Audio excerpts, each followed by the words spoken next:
Assalamu alaikum, my very dear students of grade 4. I hope you all are fine.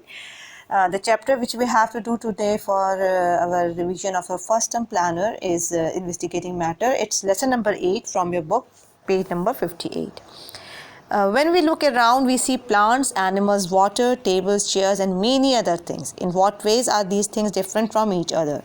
Their shapes, colors, and sizes may be different, and they might be made up of different things. ठीक है?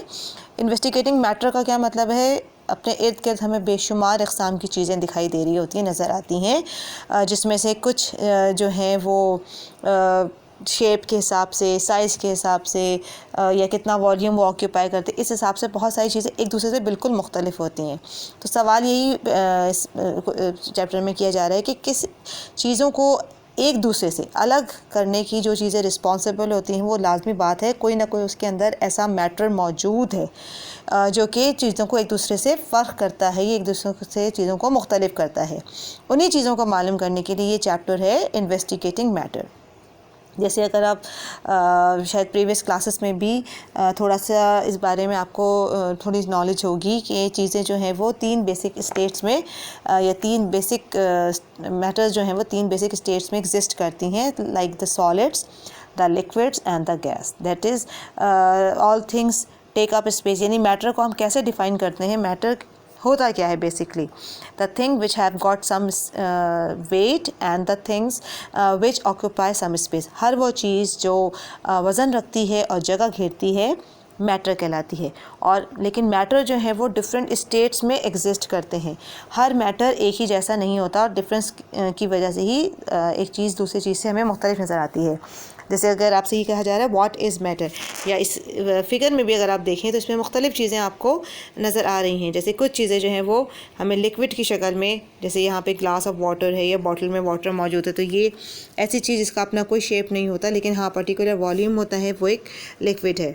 इसी तरह से अगर ये pencil है या book है या कोई एनिमल है या कोई फ्रूट है, इस तरह की चीज़ें हैं, या चेयर है, इसका एक पर्टिकुलर शेप भी है, साइज़ भी है, तो ये चीज़ सॉलिड स्टेट में मौजूद है। और अगर जिस तरह ये बलून है, बलून के अंदर डेफिनेटली एयर मौजूद है और एयर जो है उसका ना ही कोई शेप होता है और ना ही कोई पर्टिकुलर वॉल्यूम होता है। तो मैटर को बेसिकली हम ये कह सकते हैं हर वो चीज़, all things that take up space and have weight are called matter. इसी तरह से people, animals, plants, water, table, chair and all other living things around us are matter. हमारे इर्द गिर्द जो बहुत सारी हमें जो चीज़ें नज़र आ रही होती हैं, हर चीज़ मैटर ही है। हाँ, अलबत्ता उनका स्टेट एक दूसरे से बिल्कुल अलग है, ये मुख्तलिफ है। The amount of space each takes up it is called as volume. हर वो चीज़ यानी चीज़ों की जो जितना भी वो स्पेस ऑक्यूपाई कर रहे होते हैं वो उसका वॉल्यूम कहलाता है, और जो उसके अंदर मैटर मौजूद होता है वो उसका वेट कहलाता है, जो कि उसके इस पर्टिकुलर वॉल्यूम के अंदर मौजूद होता है। Then on page number 59 the different states of matter. हर वो चीज़ जिसका एक पर्टिकुलर शेप है, साइज़ है या वॉल्यूम है, that is called as the solid. मैंने अभी आपको बताया तीन बेसिक स्टेट्स हैं, सॉलिड, लिक्विड और गैस। सॉलिड में उसका एक पर्टिकुलर शेप भी है, साइज़ भी है, वॉल्यूम भी है, जबकि लिक्विड का एक पर्टिकुलर वॉल्यूम तो होता है लेकिन उसका कोई शेप नहीं होता। हम उसे जिस कंटेनर में पोर करते हैं वो वही शेप जो है वो एक्वायर कर लेता है, जबकि गैस का ना ही कोई पर्टिकुलर वॉल्यूम है ना ही कोई पर्टिकुलर शेप है। फॉर एग्जाम्पल, इसमें पहली एग्जाम्पल दी हुई है solids. We move a brick from one place to another, it does not change its shape और the space it occupies. The solids have definite shape and volume. Brick को अगर हम एक जगह से दूसरी जगह पे भी शिफ्ट करें, या कोई जैसे डोर की एक एग्जांपल दी हुई है यानी गेट है, तो इसका कोई पर्टिकुलर एक तो शेप भी है और पर्टिकुलर वॉल्यूम और साइज़ भी है।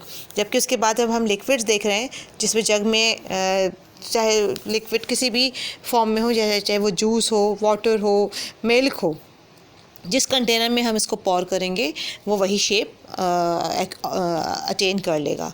ठीक है। Then we have got gases. Gases have no shape, no volume. अब अगर बलून के अंदर हम एयर ब्लो करते हैं तो वो एयर जो है वो डेफिनेटली एक बलून का शेप जो है वो अटेन कर लेती है या इख्तियार कर लेती है। लेकिन अगर उसी चीज़ को आप किसी और शेप में का बलून हो या किसी और स्पेस के अंदर हम उसको फिल करना चाहें तो गैस बिल्कुल उस स्पेस में ही ऑक्यूपाई करेगी और वही शेप वो अपना अटेन कर लेगी। यानी ना ही कोई इसका पर्टिकुलर वॉल्यूम है और ना ही कोई पर्टिकुलर शेप है। then on the basis of different solid liquids and gases they have got different properties like अभी जो चीज़ें हमने अभी डिस्कस की हैं बिल्कुल यही चीज़ें जो हैं वो उसके एक टेबुलर फॉर्म में जो है वो अलग अलग तौर से उसको प्रिसाइज्ड फॉर्म में शो कर दिया गया है।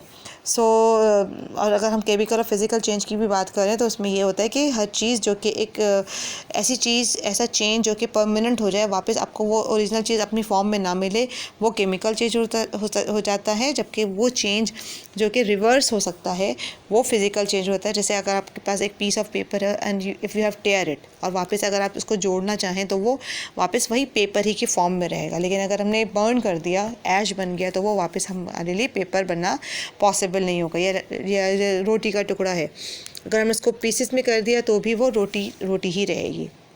ठीक है, so this is all about for today's topic. इसी चैप्टर को हम फिर इंशाल्लाह ताला नेक्स्ट जो हमारा टाइम पे जो है इस चैप्टर को हम मज़ीद कंटिन्यू करेंगे इन्वेस्टिगेटिंग मैटर के बाद मटीरियल्स के फॉर्म में। ठीक है, तो इसी चैप्टर को हम आगे भी कंटिन्यू करेंगे। I hope you have all followed it, but if still you find any difficulty you may ask. Take care of your self. अल्लाह हाफ़िज़।